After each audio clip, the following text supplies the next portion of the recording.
مفسرین نے فرمایا ہے کہ عوف بن مالک اشجعی رضی اللہ تعالیٰ عنہ کے ایک فرزند کو، جن کا نام سالم تھا، مشرکوں نے گرفتار کر لیا۔ عوف بن مالک رضی اللہ تعالیٰ عنہ بارگاہ رسالت میں حاضر ہوئے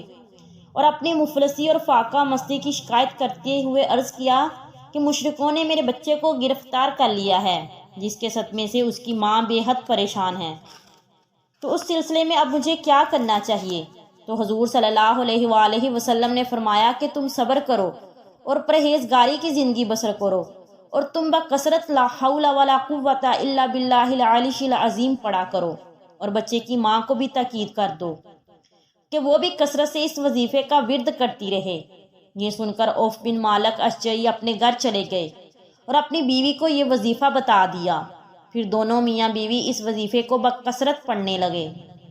اسی درمیان وظیفہ کا یہ اثر ہوا کہ ایک دن مشرکین سالم کی طرف سے غافل ہو گئے، چنانچہ موقع پا کر حضرت سالم مشرکوں کی قید سے نکل بھاگے اور چلتے وقت مشرکوں کی 4000 بکریاں اور 50 اونٹوں کو بھی ہانک کر ساتھ لائے اور اپنے گھر پہنچ کر دروازہ کھٹکھٹایا۔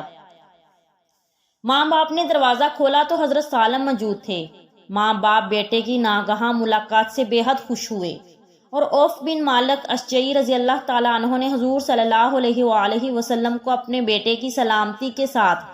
قید سے رہائی کی خبر سنائی اور یہ فتویٰ دریافت کیا کہ مشرکین کی یہ بکریاں اور اونٹ ہمارے لیے حلال ہیں یا نہیں۔ تو حضور صلی اللہ علیہ وآلہ وسلم نے ان کو اجازت دے دی کہ وہ اونٹ اور بکریوں کو جس طرح چاہے استعمال کرے۔ اس کے بعد درجہ ذیل آیت نازل ہوئی، وَمَن يَتَّقِ اللَّهَ يَجْعَل لَّهُ مَخْرَجًا، جو اللہ سے ڈرے اللہ اس کے لیے نجات کی راہ نکال دے گا، وَيَرْزُقُهُ مِنْ حَيْثُ لَا يَحْتَسِبُ، اور اسے وہاں سے روزی دے گا جہاں سے اسے گمان بھی نہ ہو،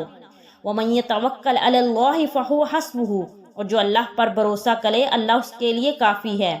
إِنَّ اللَّهَ بَالِغُ أَمْرِهِ، اور بے شک اللہ ہر کام کو پورا کرنے والا ہے، قَدْ جَعَلَ اللَّهُ لِكُلِّ شَيْءٍ قَدْرًا، بے شک اللہ نے ہر چیز کا ایک اندازہ، ایک وقت مقرر کر رکھا ہے۔ حدیث شریف میں آیا ہے کہ رسول اللہ صلی اللہ علیہ وآلہ وسلم نے فرمایا کہ میں ایک ایسی آیت جانتا ہوں کہ اگر لوگ اس آیت کو لے لیں تو یہ آیت لوگوں کے لیے کافی ہو جائے، اور وہ آیت یہی ہے،